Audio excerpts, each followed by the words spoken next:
Ron's Archery. Okay, today I'm working on the first garden that I've done in our backyard here in all the 30 years I've lived here. There's my little garden gnome Shelby got that says, "Welcome to Ron's Garden." And I just figured out a while ago, if I leave a section between here and the fence row, that I can set up, I got a target set up down there. I can set up one down there and I paste it off back up here to the house and I get 30 yards. So there's another target set up. Ha ha ha. And I'm 8 inches from the overhead power line. Wow. Surprised I haven't got zapped on that. So go down here and dig a little bit. Just a few more feet and I'll have it done. Spaded.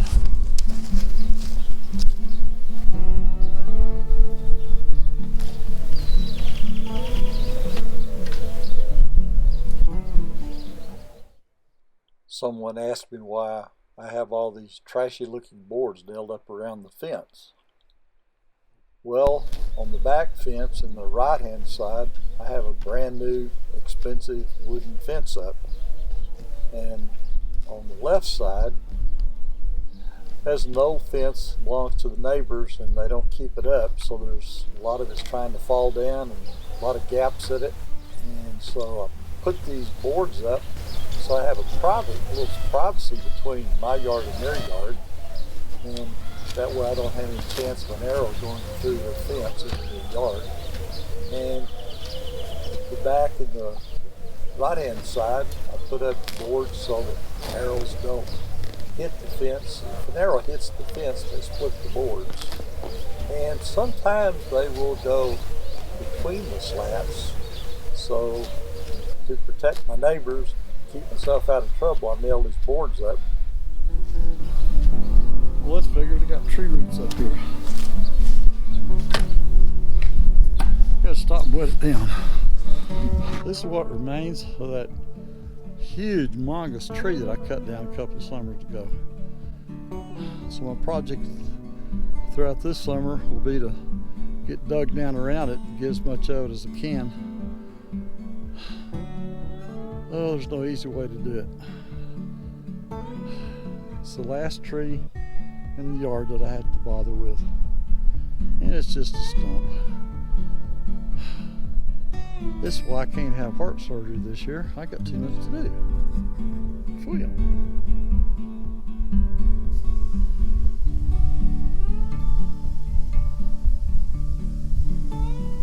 One of the bad things about trying to have a garden here in Levelland, Texas is if you turn the water off, or when you turn the water off, the ground dries out immediately and packs hard like concrete. So it's almost not worth trying to have a garden or a flower bed or anything unless you really put a lot of mulch and fertilizer from the Walmart into the ground. This ground is just like concrete. So I have to wet it down, wait a few minutes, then go dig it up, dig a few feet, and then stop, go wet it down.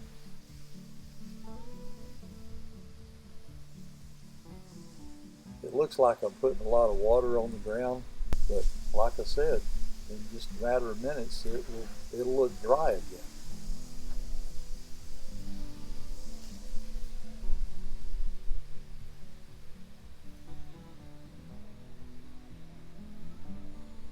I go down to the end and I wet the ground real good where I've got to dig.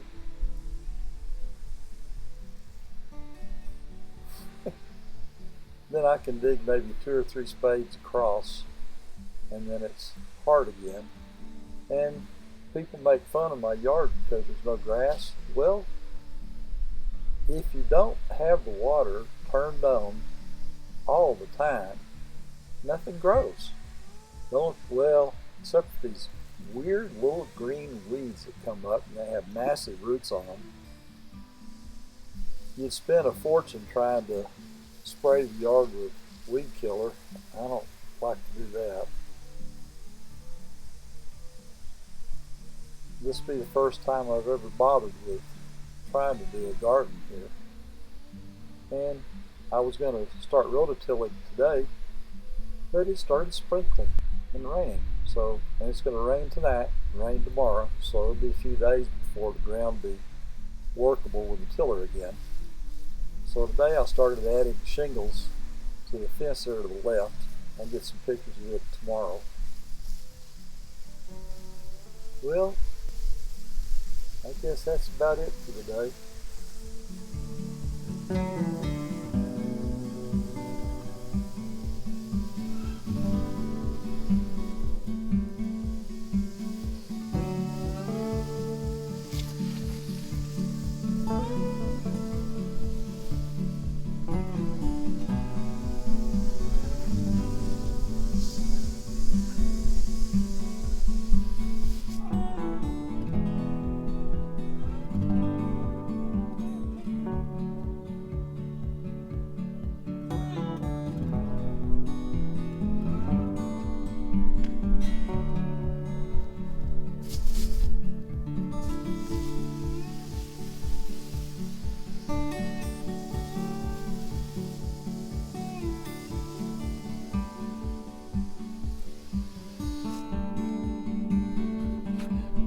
Okay, from here to that back fence where that target sits is 30 yards. I think I can go back a little bit more, but I gotta clean this area up behind me here and set up a target. Shouldn't have any problem with that. Actually, I could shoot from here straight down to there, or if I get that high line moved, I could shoot over to the 3 targets over there in the corner. Try to pick up some roofing shingles tomorrow, start taking all this crap off the fence and nailing up, stapling up shingles. It'll look better. That's it.